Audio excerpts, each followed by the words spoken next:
So I'm not sure about any of the other entry point speakers, but when I'm getting prepared to deliver a message, I usually have something going on in my life that's making me pause and think. Something that, like the universe is trying to tell me something.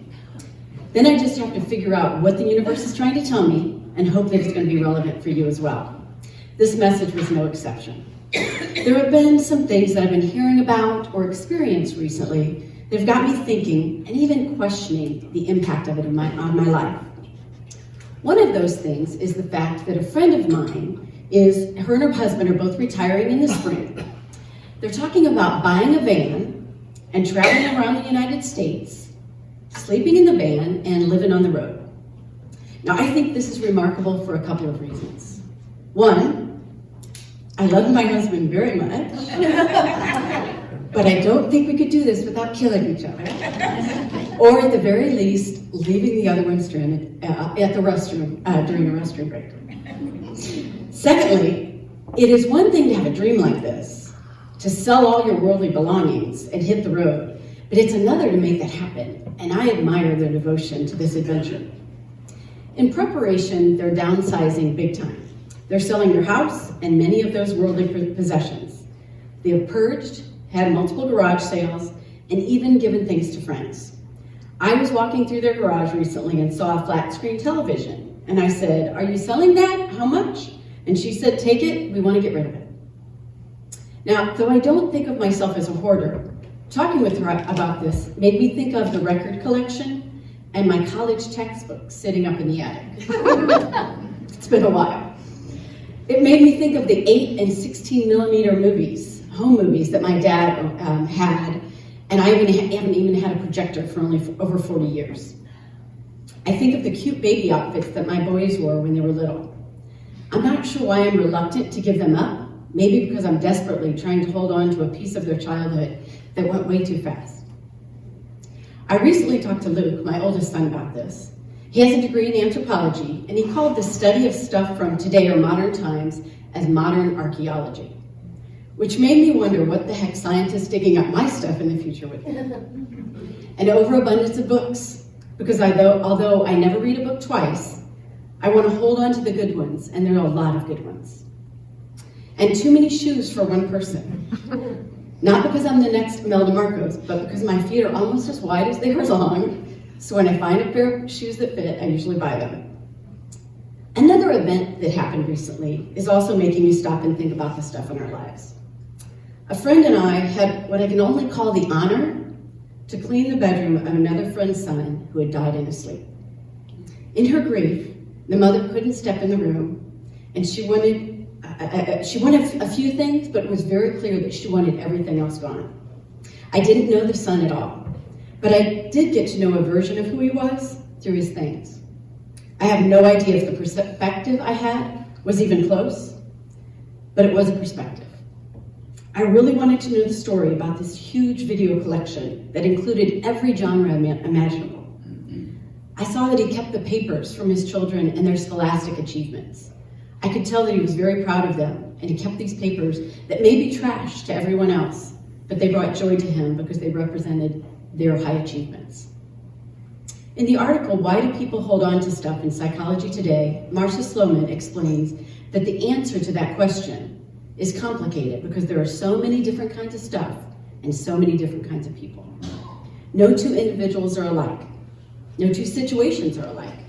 But some of the reasons she suggests are: 1, lack of permission to get rid of the items; 2, lack of knowledge about the stuff; no known deadline to get rid of anything; or the possibility that they may need it someday, or that someone else may need it someday. I can so relate to this one. I have a lot of stuff in my basement that I'm saving for my boys, thinking they'll use them when they have their own place. So I'll be honest, when I started exploring this topic, I was convinced that I was not going to give you one of those messages on the best things in life aren't things. Though I wholeheartedly agree with that, I did not want all of you walking out of here with a guilt complex about your closet, your car, or your garage. Let's be honest, there is a 0% chance I will ever become a minimalist, or live in a tiny house, or become Amish. So I have to come to peace with the fact that I have stuff. So I reflected on the Bible passage in Luke 12, verse 15. And he said to them, "Take care and be on your guard against all covetousness, for one's life does not consist in the abundance of possessions." I struggle with the conflict between that and everything else the Bible says about materialism and balancing that with my desire for any hope for comfort, happiness, or joy. You may have heard of Marie Kondo. She has a method that is simplifying and organizing your home by getting rid of physical items that do not bring joy to your life. It was created by a Japanese organization consultant named Marie Kondo and described in detail in her book, The Life-Changing Method of Tidying Up. To be honest, anything that says it's life-changing is almost always suspicious to me.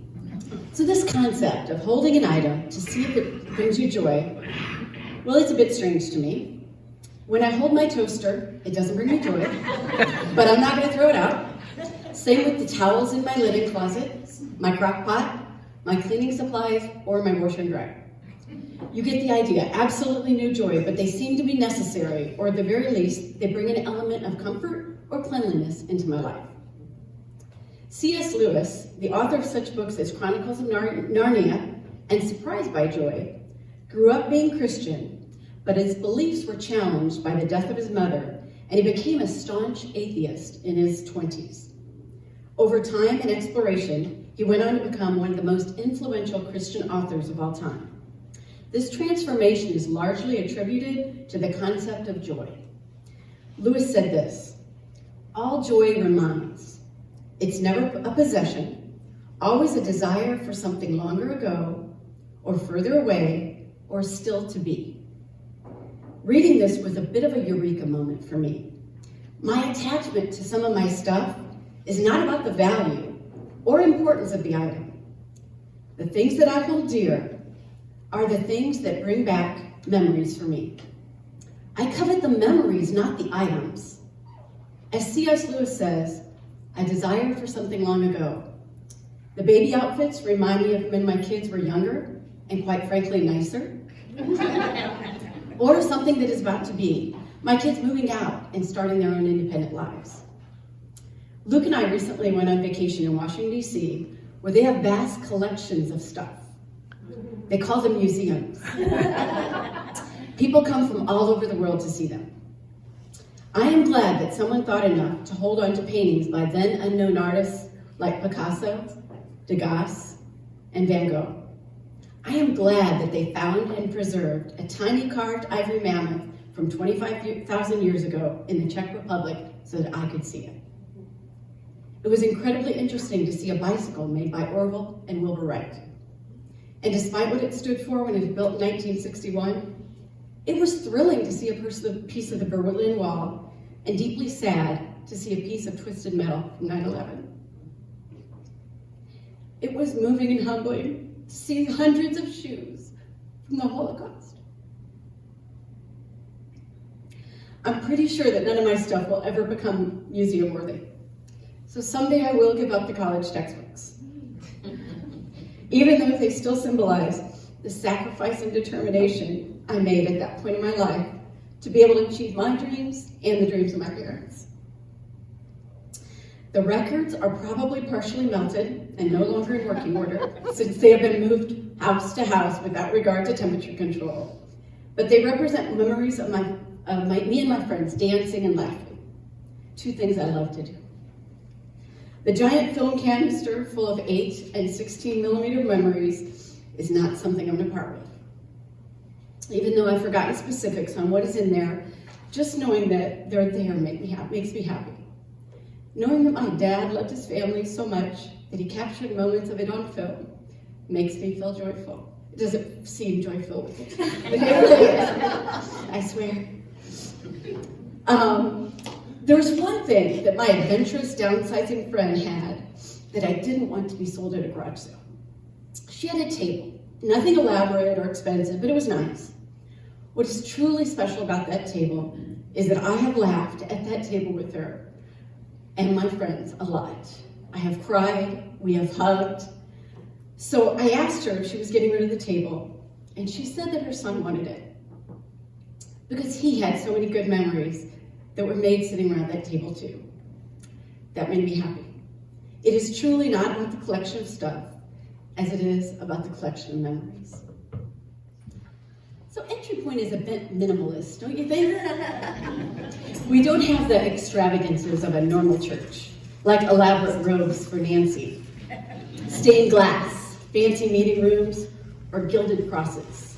I don't even know what a gilded cross is, but it sounds expensive. That is partly by necessity and partly by design. We are starting our 2020 giving campaign right now, and we don't have any visions of building a building or buying land. Our goal is to keep our doors open, grow our numbers, and continue to be inspired by the messages that are shared. I don't want this commercial to get in the way of the real message from today, but I would not be a good advocate of Entry Point if I didn't encourage you to think about what you might not need to purchase, or think about the joy that Entry Point brings you, and consider making a pledge. So on your way out, you will receive a pledge card, and I hope it sparks joy for you. Have a great Sunday. Go Colts and go Peaks.